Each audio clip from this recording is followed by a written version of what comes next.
बहुत पुरानी बात है। केसरगढ़ नाम का एक खूबसूरत गांव था। ये गांव हरे भरे खेतों और ऊंचे पहाड़ों के बीच बसा हुआ था। यहाँ के सभी लोग खेती बाड़ी करके अपना जीवन यापन करते थे। सुबह होते ही खेतों में काम शुरू हो जाता और शाम ढलते ही चूल्हों से रोटियों की खुशबू आने लगी। गांव में शांति और भाईचारे का माहौल था। उसी गांव के एक कोने में एक छोटी सी झोपड़ी गोपाल नाम का एक किसान रहता था। लेकिन गोपाल को गांव में कोई भी उसके असली नाम से नहीं बुलाता था। सब लोग उसे अपशकुन कहकर पुकारते थे। ये नाम उसे कैसे मिला? इसके पीछे एक दर्दनाक कहानी थी। जिस दिन गोपाल इस दुनिया में आया, उसी दिन उसके माता पिता की मृत्यु हो गई। एक साथ दो मौतें। नवजात बच्चे के लिए ये बहुत बड़ा अभिशाप था। गांव वालों ने तुरंत नतीजा निकाल लिया, ये बच्चा मनहूस है। धीरे धीरे पूरे गांव में ये बात फैल गई कि गोपाल जिस काम में भी हाथ लगाता है वो काम बर्बाद हो जाता है। इस अंधविश्वास की वजह से गोपाल को कहीं भी काम नहीं मिलता था। लोग उसे देखकर दूसरी ओर मुंह फेर लेते थे। मजबूर होकर वो अपने खेत में ही मेहनत करता। दिन भर खेतों में पसीना बहाता, लेकिन उसके चेहरे पर हमेशा उदासी छाई रहती। एक दिन की बात है, गोपाल अपने खेत की ओर जा रहा था कि तभी गांव के रास्ते पर दो लोग आते दिखे। वे दोनों शहर के रहने वाले लग रहे थे। साफ सुथरे कपड़े, आधुनिक ढंग से बात करने का तरीका। भाई साहब जरा रुकिए, हमें चौधरी दीनानाथ जी के घर जाना है। क्या आप रास्ता बता सकते हैं? काफी देर से घूम रहे हैं, समझ नहीं आ रहा किधर जाएं। चौधरी दीनानाथ जी? हाँ, उनका घर इसी गांव के बीचों बीच है। आप यहाँ से सीधे जाइए, फिर बाएं मुड़िए। एक पीपल का पेड़ आएगा, उसके ठीक सामने उनका मकान है। अरे, कहीं आप दीपक तो नहीं? शहर वाली दीपक जो बचपन में यहाँ आया करते थे। हाँ, मैं ही दीपक हूँ। लेकिन आप कैसे जानते हैं मुझे? और आप कौन हैं? अरे दीपक भाई, मैं गोपाल हूँ, याद है? हम दोनों बचपन में साथ खेला करते थे। उस पुराने बरगद के नीचे गिल्ली डंडा खेलते थे। तुम तो हमेशा मुझे हराते थे।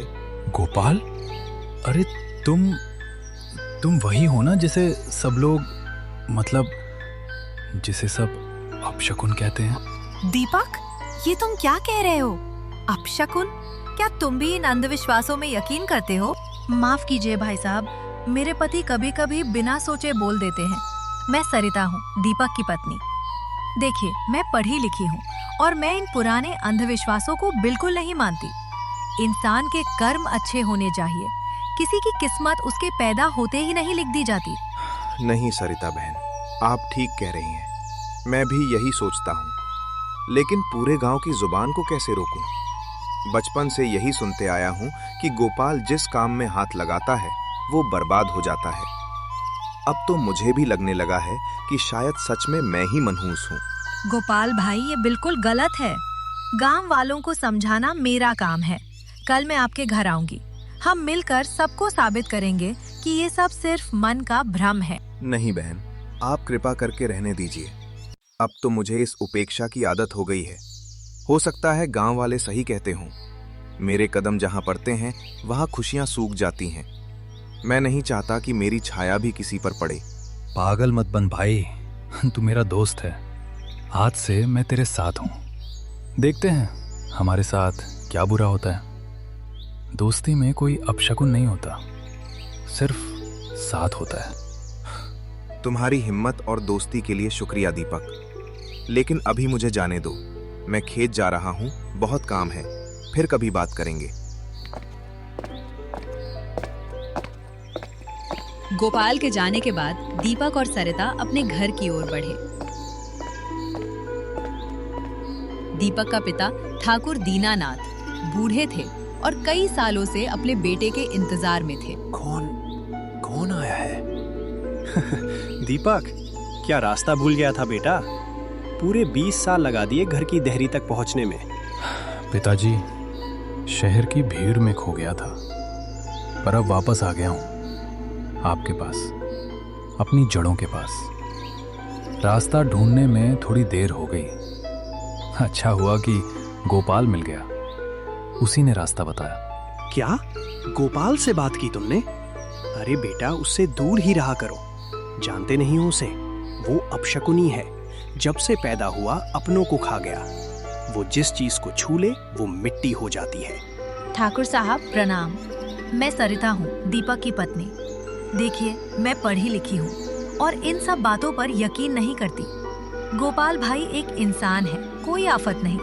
आप बेकार में परेशान हो रहे हैं। हाँ पिताजी, सरिता सही कह रही है। आप ये पुरानी बातें छोड़िए, जमाना बदल गया है। ठीक है बेटा, ठीक है। तुम लोग शहर से आए हो, मेरी बातें तुम्हें पुरानी लगेंगी। अब नहीं बोलूंगा। लेकिन ये तो बताओ, अब कितने दिन रुकने का इरादा है? पिताजी, शहर में नौकरी चली गई, अब कहीं और जाने का मन नहीं है। यहीं रहूंगा आपके पास, गांव में ही कुछ करूंगा। ये तो बहुत अच्छा हुआ। देख बेटा, मेरा वो पुराना ढाबा याद है? सालों से बंद पड़ा है, खंडहर हो रहा है। तू उसे फिर से शुरू कर ले। तेरी रोजी रोटी भी चल जाएगी और मेरा भी नाम होगा। ये तो बहुत बढ़िया विचार है, लेकिन पिताजी, ढाबा चलाने के लिए कोई ऐसा बंदा चाहिए जो लाजवाब खाना बनाता हो। गांव में ऐसा कोई है? बेटा, सच कहूं तो एक इंसान है, गोपाल। उसके घर के सामने से जब भी निकलो ऐसी खुशबू आती है कि भूख बरबस जग जाए। सुना है शहर के बड़े होटलों जैसा बटर चिकन बनाता है वो।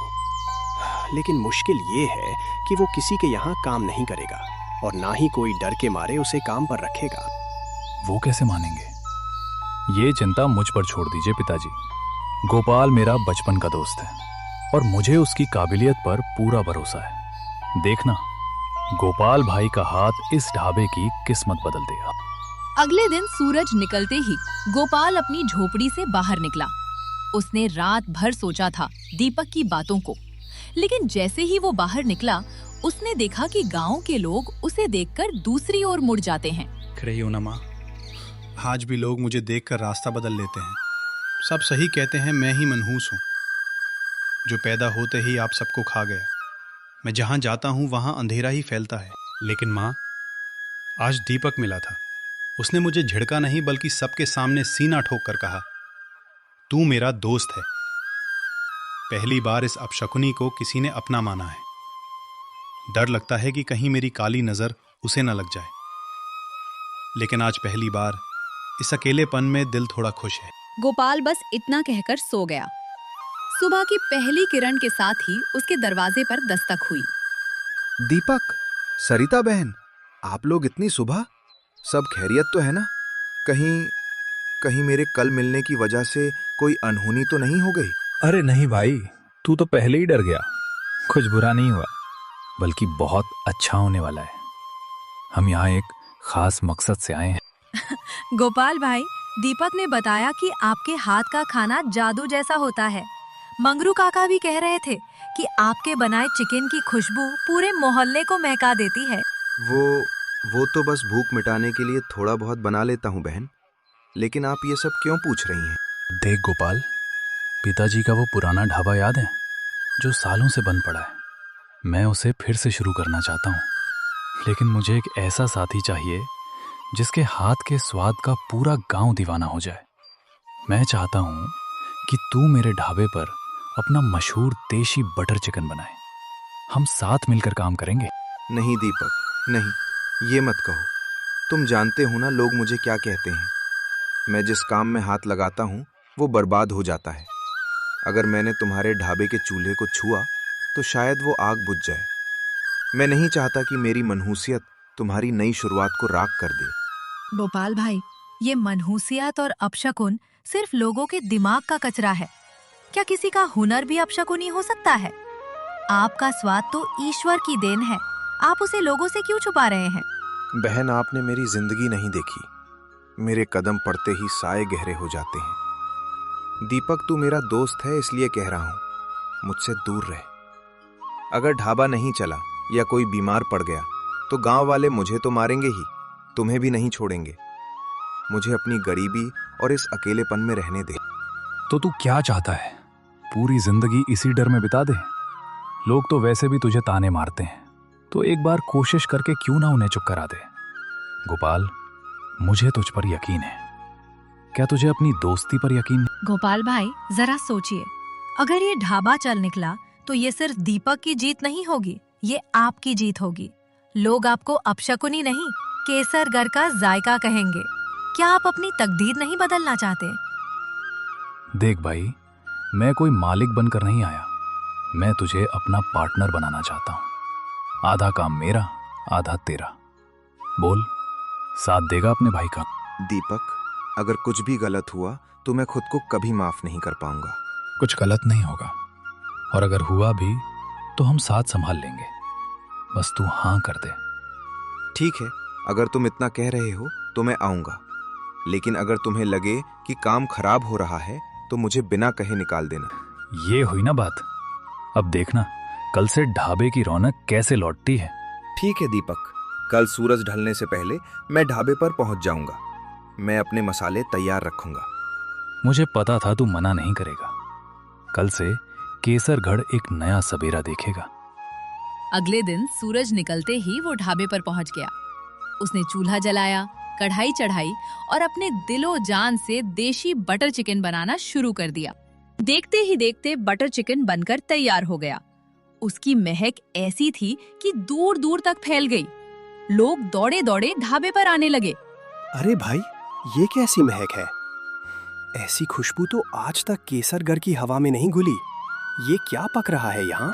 आइए सुखिया काका, आज ढाबा फिर से शुरू हुआ है और आज हमारे खास कारीगर गोपाल भाई ने देशी बटर चिकन बनाया है। बैठिए, एक प्लेट खाकर देखिए। क्या गोपाल ने बनाया है? अरे दीपक, तू पागल हो गया है क्या? तुझे पता नहीं वो कौन है? उसकी परछाई भी खाने पर पड़ जाए तो अनर्थ हो जाए। अरे सुखिया काका, लोग भले ही कुछ भी बोले, लेकिन सच कहूं तो ऐसी महक के आगे तो मैं स्वर्ग भी छोड़ दूं। आज असल में गोपाल के हाथ का हुनर देखने को मिल गया। अरे भाई दीपक, मेरी पत्नी तेल लेने गई है, तू एक प्लेट लगा ही दे। रमेश, सोच ले, कहीं बीमार पड़ गया तो? बीमार पड़ूंगा तो देखा जाएगा, लेकिन इस खुशबू को छोड़कर गया तो जीते जी मर जाऊंगा। दीपक भाई, जल्दी परोसो। धीरे धीरे और लोग आने लगे। कुछ लोग डर के मारे दूर खड़े देखते रहे, लेकिन कुछ ने हिम्मत करके खाना चखा और जैसे ही उन्होंने खाया वे दीवाने हो गए। दीपक बेटा, ये तूने क्या कर डाला? इस अपशकुनी को चूल्हे पर बैठा दिया। गांव का भला चाहता है तो इसे अभी निकाल बाहर कर, वरना कुछ बुरा हो जाएगा। काका, मुझे सब पता है, बचपन से वही सुनता आ रहा हूं। लेकिन आज मेरी आंखों के सामने मेरा दोस्त मेहनत कर रहा है। जिसे आप अपशकुन कह रहे हैं, वो खुदा की दी हुई बरकत है। जिसे खाना है वो बैठे, और जिसे डर है वो रास्ता नापे। दिन बीतते गए।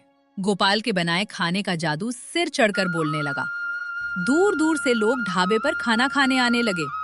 धीरे धीरे गांव वालों का नजरिया बदलने लगा। अब कोई उसे अपशकुनी नहीं कहता था। है ईश्वर, तेरा लाख लाख शुक्रिया। इस अपशकुनी को तूने इंसानों की बस्ती में जगह दिला दी। आज लोग मुझे गोपाल कहकर पुकारते हैं। तिरस्कार सेपक और सरिता ने मुझे नया जीवन दिया है। बस ऐसे ही उनकी खुशियां सलामत रखना। लेकिन किस्मत को कुछ और ही मंजूर था। एक सुबह ऐसी आई जिसने सब कुछ बदल कर रख दिया। पिताजी, पिताजी, आंखें खोलिए पिताजी। कल रात तो आप बिल्कुल ठीक थे। आपने ढाबे की तरक्की की बातें की थी, अचानक ये क्या हो गया? दीपक के पिता ठाकुर दीनानाथ की मृत्यु हो गई। जैसे ही ये खबर गांव में फैली, सभी लोग दौड़े दौड़े वहां आए। हमने तो पहले ही कहा था दीपक, उस सांप को दूध मत पिला। 20 साल से तेरे पिता बीमार थे, लेकिन जी रहे थे। जैसे ही तूने उस अपशकुनी गोपाल को अपने घर के कारोबार से जोड़ा, उसने अपनी काली परछाई डाल दी। देख ले, आज तेरे पिता की अर्थी उठ रही है। हाँ, मंगरू बिल्कुल सही कह रहे हैं। गोपाल ही इसका कारण है। उसकी मनहूसियत ने दीनानाथ को मार डाला। बंद करो। लेकिन शायद आप सही कह रहे हैं काका। मैंने उसे दोस्त माना, उसे सिर पर बैठाया, और उसने बदले में मेरे पिता को निगल लिया। मैं अपनी पढ़ाई लिखाई पर शर्मिंदा हूँ दीपक। मुझे लगा था ये सब वहम है, लेकिन देखो, जैसे ही गोपाल हमारे करीब आया, खुशियाँ मातम में बदल गईं। इधर ये सब हो रहा था, उधर गोपाल ढाबे पर पहुंच चुका था। लेकिन ढाबा बंद देखकर वो हैरान रह गया। उसे कुछ अच्छा नहीं लगा। वो सीधा दीपक के घर की ओर दौड़ पड़ा। दीपक भाई, सरिता बहन, क्या हुआ? ढाबा बंद क्यों है? काका को क्या हुआ? दूर रह। अपनी गंदी और मनहूस परछाई मेरे पिता के शव पर मत डाल।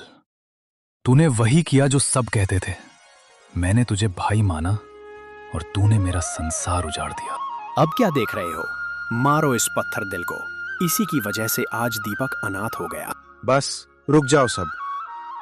दीपक, आज तुमने वही कह दिया जो पूरी दुनिया कहती थी। मुझे लगा था कि तुमने मेरी आत्मा को देखा है, लेकिन तुमने भी सिर्फ लोगों के डर को देखा। सरिता बहन, आपने कहा था कि शिक्षा अधीरा मिटाती है, लेकिन आज आपके शब्दों ने मेरी बची खुची उम्मीद भी जला दी।